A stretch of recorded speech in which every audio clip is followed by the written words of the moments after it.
The S8 has some competition. You got Mercedes, you got BMW.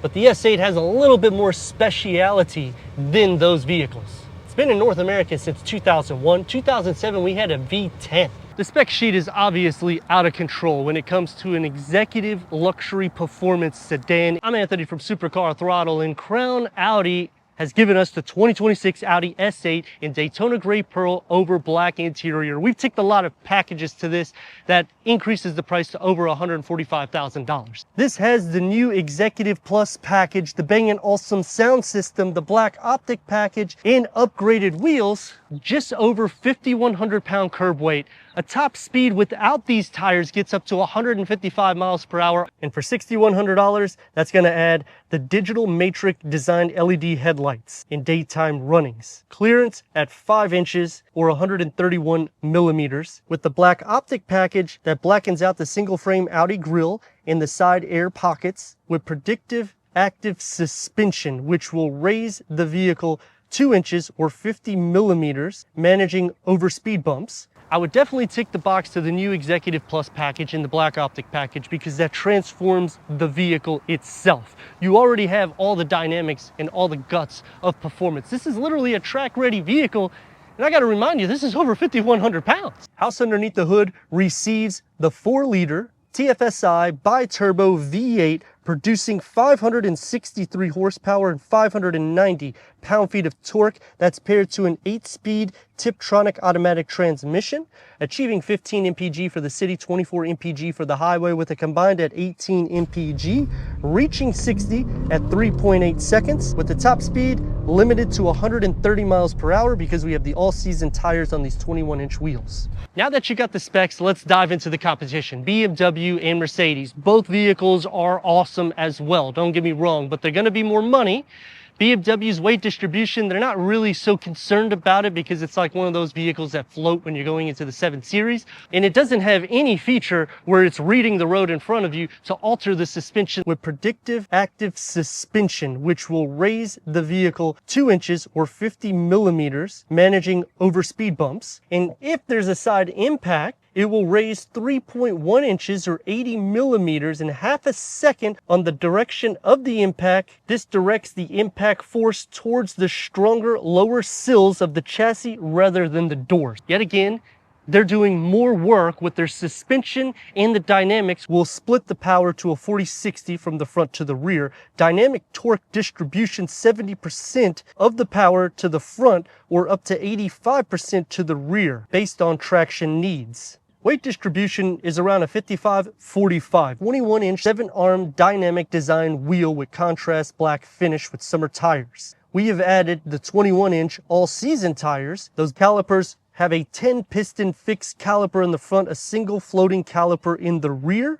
The front disc is at 15.75 inches or 400 millimeters. The rear is at 13.78 inches or 350 millimeters. Standard Quattro, which is your all-wheel drive, you're literally getting a Rolls-Royce or a Bentley when you're going into the S8. Obviously, it would be the Bentley because it's an Audi family. And 209.5 inches long, it's a freaking bus.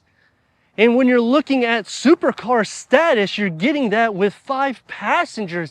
That's a hell of a deal. Now, if you option the A8, you're talking about 2 seconds slower nearly on a 0 to 60. So this is a completely different vehicle. OLED tail light. This is basically like TV pixels. And when they go bad, because it's gonna happen, you'll have to replace everything because it's not like an actual light bulb. It does have 3 different signature lighting, the quad exhaust tips with the chrome, front and rear parking sensors, top view camera. I'm definitely sad to see that it is going, considering we just got this in 2001 in North America. 2007, it had a freaking V10. Imagine, a family saloon with exotic supercar powers. It still takes that over. In 2013, they gave us the bi-turbo V8.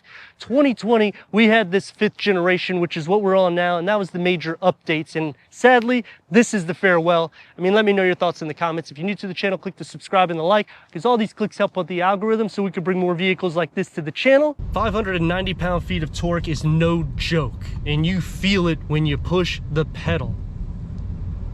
Smooth ride, seats are comfortable, the bolstering is good, you can contour these seats any which way you want, heated, ventilated, massage for God's sakes. My elbows don't feel like they're on hard materials either. Just an overall good job putting nice quality materials where it should be. But before we dive into the performance, the braking, and all the different tests that we're gonna do on this vehicle, I do wanna show if there's turbo lag. Now, I wanna just show you on the camera, we have it. This is one thing I do dislike, you gotta push multiple times in auto. We're gonna just put it in comfort. Mash on the gas.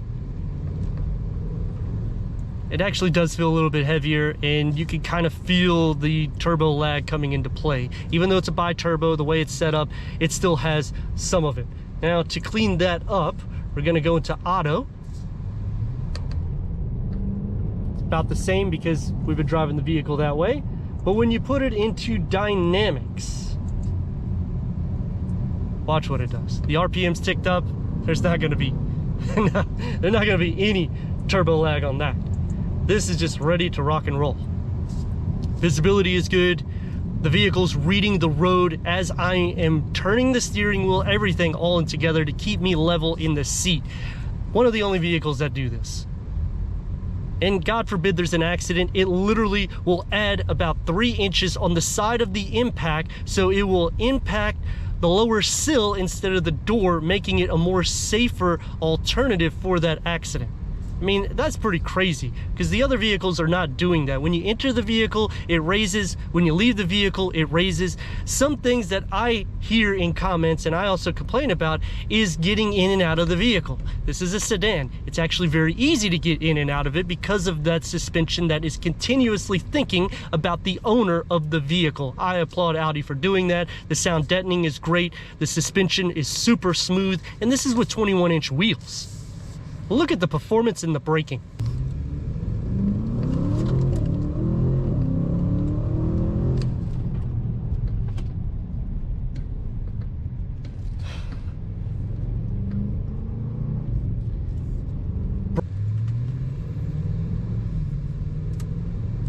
I mean, all perimeter so far, it's ticking the box against competition like BMW and Mercedes, especially with overall value that you're getting here. Rear axle steering, so that tightens up that 50-50 weight distribution, making it more crisp when you're taking bends on the road. The steering doesn't have any feedback, so it is a little bit more dead in that category, but again, we're in the executive level, so you have to disqualify some of the performance. Just the fact that we get all the performance in this, that's actually a plus. Now, some cons is there isn't really any storage. Even though you have storage in the door card, you can't really fit anything in that little storage box that your elbow is going to be on. In the center, you can't really have a pass-through with the way this setup is, but there isn't really a lot of space to put anything either. You can adjust the armrest upwards, which makes it a little bit more comfortable for tall people, but then it's also awkward because on one side you're sitting up, it's kind of like this. Some of the features, because this is the last year, I think they should have just kind of threw them in there, especially the upgraded speakers. I mean, you're paying near $6,000 for that. Ouch. That's all I can say, because that's a lot of dough.